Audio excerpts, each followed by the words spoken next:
Madam ஸ்கூல்லேருந்து வந்தோடனே கொஞ்சம் நேரம் இருந்துட்டு ஹோம்ஒர்க் செய்ய ஆரம்பிச்சிட்டாங்க. சோபா கிளாத் வந்து பார்த்திங்கன்னா, அந்த கீழ இருக்கிறது மட்டும் காலை தூக்கி வச்சு வச்சு அழுக்காயிருது. அதனால் வந்து பார்த்திங்கன்னா, கீழ இருக்கிறத மட்டும் வாஷ் பண்ணி எடுத்து வச்சேன்.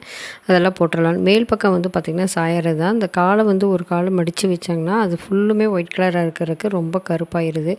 நேத்தும் ஈவினிங் கல்யாணத்துக்கு போயிட்டு, இன்றைக்கும் மதியானம் கல்யாணத்துக்கு போயிட்டு வந்தோம். என்னதான் நம்ம வீட்டில் ரசம் வச்சு சாப்பிட்டாலும் சரி, அதோட டேஸ்ட்டே தனிங்க. ஒரு வேளை கல்யாண சாப்பாடு சாப்பிடலாம். அதுக்கு மேலே சாப்பிட்டோம் அப்படின்னு பார்த்திங்கன்னா, ரொம்ப டயர்டாக இருக்கிற மாரி இருக்குது. இன்றைக்கி எள்ளு ஆட்டலான்னு எடுத்து வச்சேன். திடீர்னு கல்யாணத்துக்கு போகலாம் அப்படின்னு முடிவு பண்ணோடனே, அது ஆட்டவே இல்லை. அப்படியே வச்ச பாக்கில் இருக்குது. இந்த அண்டா வந்து பார்த்திங்கன்னா, செம்மண்டா கிட்டத்தட்ட 3, 4 தலைக்கட்டு ஆனது. நல்லா வெயிட்டு. பார்த்தீங்க அப்படின்னாக்கா, இப்போ இருக்கிறதெல்லாம் கொஞ்சம் வெயிட்லெஸ்ஸாக இருக்கும். இது வந்து பார்த்திங்கன்னா, ஒரு 6 கிலோ ஒரு அவ்வளோ வெயிட்டாக இருக்குது. என்ன அப்படின்னு கேட்டிங்க அப்படின்னாக்கா, நான் எண்ணெயாட்டி இதில் ஊற்றிட்டு, அதுக்கப்புறம் அந்த கசடை வடித்து எடுத்து வச்சுருவேன். ட்ரெஸ் எல்லாம் காலையிலேயே காஞ்சி எடுத்து போட்டு போயிட்டேன். இன்னும் மடிக்கல.